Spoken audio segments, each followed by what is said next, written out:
when you are looking at Burkina Faso, it's no longer a Sahelian project. It is now an African project because Africans have had enough. Africans are tired. You cannot keep taking our natural resources and tell us that the highest royalty paid to any nation in Africa on their natural resources is 5%. 5% royalty. How did I know? The former president of Gambia, Yahya Jammeh, was kicked out of office by the West because he said, I am not taking 5% royalty on the natural resources that are in the land of my fathers. They say, why? He said, how can you give me 5% royalty? Are we not supposed to have an agreement on how this is done? Are you not supposed to come into partnership and tell me what you bring to the table? I'll tell you, okay, I own this, you take this, I take that. No, you don't have that right if you're in Africa. They told him, Mr. President, you should be happy because the 5% we're offering you, there are only 3 countries in Africa that have up to 5%. The rest are lower. So, Garland, we have less, which is why the wife of the president of Sierra Leone, city president, was complaining. She just complained recently. The video went viral, and she was saying to everyone that, listen, we are given 0.0001% royalty on the gold. You know, Sierra Leone is a gold coast. It's a gold coast. But if you visit Sierra Leone today, it's like a shithole. Pardon my language. Sierra Leone is a shadow. It's not even, you can't even find where to put your feet. So backward, so messed up, so devastated economically. But if you imagine if the gold in that country was being nationalized the way Ibrahim Traoré is nationalizing the wealth of his country right now, everybody from Sierra Leone would have been living so big. You won't see any one of them going to queue for visas to travel anywhere. This is what is happening to countries in Africa. And this is why every African diasporan must pay attention and must back what is happening in the Sahel. Because if you can consolidate and hold down what has happened in Sahel, many more victories will roll in. If we let them touch any one of those guys, we are done. Psychologically, they will weaken us. And we won't see any revolution anywhere again. But thank God for the gift of Russia in times like this. I believe that the rivalry, or not even the rivalry, the animosity between Russia and the West was created by heaven so that we can have our freedom. So that's why today, it is not easy for them to take him out like they would have before. He wouldn't even have lasted 2 years in power. He's been there for more. And so much is happening in Burkina Faso. You know, I knew when I heard him first say, I didn't know much about him. And then the first thing I was reading, and he said, you know, he was in Russia and they had, it was like an Africa summit. And various African leaders were saying things. And when what he said was, what, they were asking for help and things like that. And what he said was, why are we going around the world begging when we're so rich? And I knew that this guy's looking at this thing as something different. He's not looking at it as we're weak and we have to ask everybody for help. And what he recognized the strength of Africa and said, we have to exercise our strength. We are not poor. We are not beggars.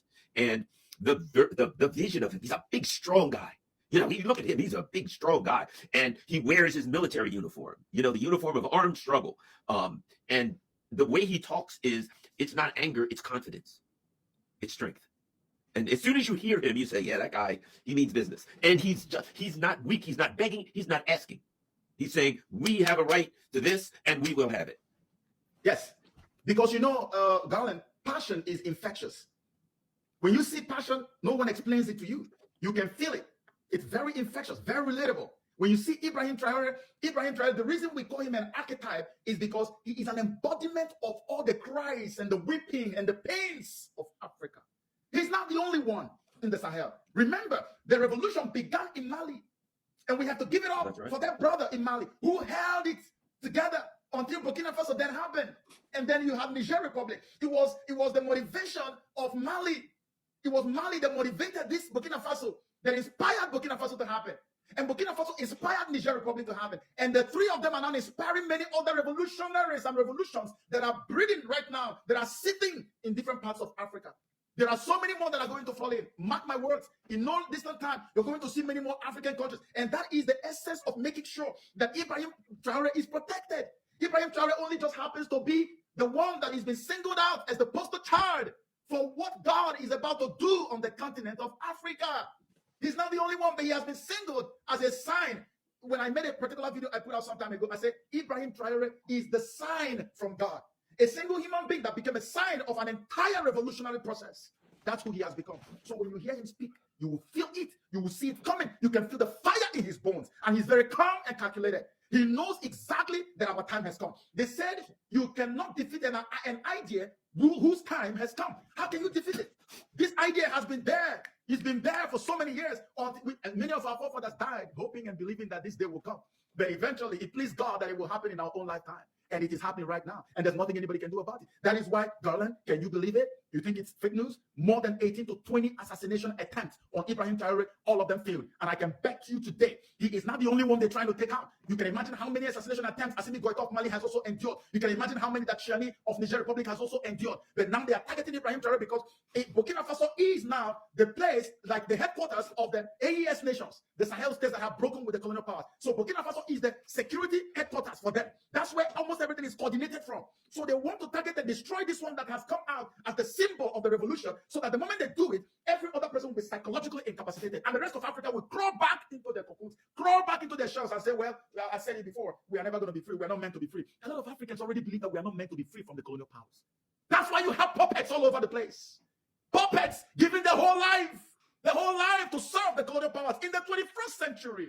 Garland, these are our brothers, because they are cowards. They have given up. They no longer believe that miracles are possible to happen on the continent. They gave up hope. That's why.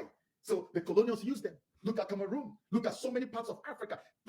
Leaders, so-called leaders in power for generations. And France is so happy. And yet General Michael Langley is coming to tell us that the problem of the world is Ibrahim Traoré that just came to power in 2022.